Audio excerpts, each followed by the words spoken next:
नमस्कार, निसर्ग राजा हवामान अंदाजामध्ये आपणा सर्वांचं हार्दिक स्वागत आहे। आज 13 जुलै 2025 आहे। आपण दिलेल्या अंदाजानुसार गेल्या 3 दिवसापासून छत्रपती संभाजीनगरला उघडीप मिळाली, पण जवळपास 10 ते 15% भाग दररोज हा भाग बदलत त्यांनी घेतलेला आहे। पण शेतकऱ्यांना शेतीचे कामे करण्यास फार मोठा अडथळा आला नव्हता।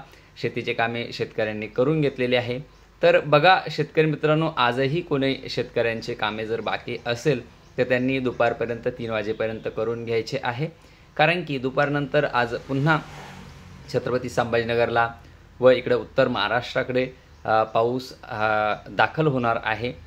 पण उद्याकडे मात्र बऱ्याच ठिकाणी मध्यम ते जोरदार स्वरूपाचा पाऊस असणार आहे। तर आज बघूया आज पाऊस कुठे कुठे आहे। तर बघा, मध्य प्रदेशला पाऊस असल्यामुळे मध्य प्रदेशला लागून जो धुळेचा काही भाग आहे, शहादाचा काही भाग आहे, इकडे जळगावचा काही भाग आहे, या भागांना आज मध्यम स्वरूपाचा पाऊस मध्य प्रदेशच्या बाँड्रीलगत अकोल्यापर्यंत आज जे मध्य प्रदेशची बाँड्री आहे त्याच्या 10-20 किलोमीटर आतमध्ये म्हणजे महाराष्ट्राकडे या भागांकडे आज मध्यम स्वरूपाचा पाऊस असणार आहे। तर जळगाव जिल्ह्याला मात्र आज बऱ्याच भागांना मध्यम, काही ठिकाणी जोरदार स्वरूपाचा पाऊस असेल।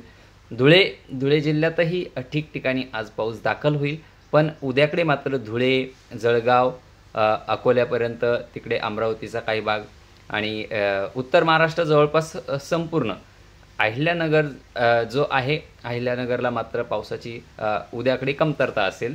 तर परवाकडे अहिल्यानगरकडेही 15 तारखेपासून मध्यम स्वरूपाचा पाऊस असणार आहे। जो मराठवाड्याचा जो खालचा भाग आहे, लातूर, नांदेड या भागांनाही पावसाची खूप कमतरता आहे। पश्चिम महाराष्ट्राकडेही काही भागांना पावसाची कमतरता आहे। पिकं सुकताय, काही शेतकऱ्यांचे मला फोन झाले, आमच्याकडे पीक सुकताय। तर बघा शेतकरी मित्रांनो, 15 तारखेपासून तुम्हाला पाऊस आहे, पण फार मोठा पाऊस नाही, हलक्या स्वरूपाचा मध्यम स्वरूपाचा हा पाऊस असणार आहे। बीड झाला, अहिल्यानगर झाला, लातूर झाला, नांदेड झाला, सोलापूर, धाराशिव या भागांना तुम्हाला पाऊस आहे, पण पावसात फार मोठा पाऊस नाही, फक्त पिकांना जीवदान देणारा हा पाऊस 15, 16, 17, 18, 19, 20 पर्यंत असणार आहे। काही भागांना मध्यम स्वरूपाचा असेल, काही भागांना फक्त हलक्या स्वरूपाचा हा पाऊस असणार आहे। तर छत्रपती संभाजीनगरला आज 13 तारखेला पाऊस हा दाखल होणार आहे। तर उद्याकडे 14 तारीख आहे। 14 तारखेला छत्रपती संभाजीनगरच्या जवळपास सर्व तालुक्यांना मध्यम स्वरूपाचा, काही ठिकाणी जोरदार स्वरूपाचा, काही ठिकाणी मात्र हलक्या स्वरूपाचा पाऊस असणार आहे।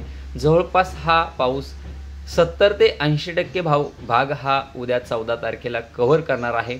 आजच पाऊस हा छत्रपती संभाजीनगरला दाखल होईल। आज काही भागांना छत्रपती संभाजीनगरच्या मध्यम स्वरूपाचा पाऊस असणार आहे। तर उद्याकडे 14 तारीख आहे। 14 तारखेला जवळपास सर्वच तालुक्यांना हा पाऊस मध्यम, काही ठिकाणी जोरदार स्वरूपाचा असून घाट माथ्यांवर मात्र जोरदार स्वरूपाचा पाऊस असणार आहे छत्रपती संभाजीनगरच्या। आणि 15 तारखेलाही मध्यम स्वरूपाचा पाऊस छत्रपती संभाजीनगरला असणार आहे। त्यानंतर पावसाचा जोर छत्रपती संभाजीनगरला कमी होईल, पण 20%, 15%, 20% भागांना हा रोज कव्हरिंग असणार आहे। मध्यम स्वरूपाची पावसाची शक्यताही त्यानंतरही असणार आहे। बघा शेतकरी मित्रांनो, आज जे आपले कामे बाकी असेल ते दुपारच्या 17पर्यंत करून घ्या, कारण की 14 तारखेला पुन्हा पाऊस असल्यामुळे आपल्या शेतामध्ये काम करता येणार नाही। धन्यवाद।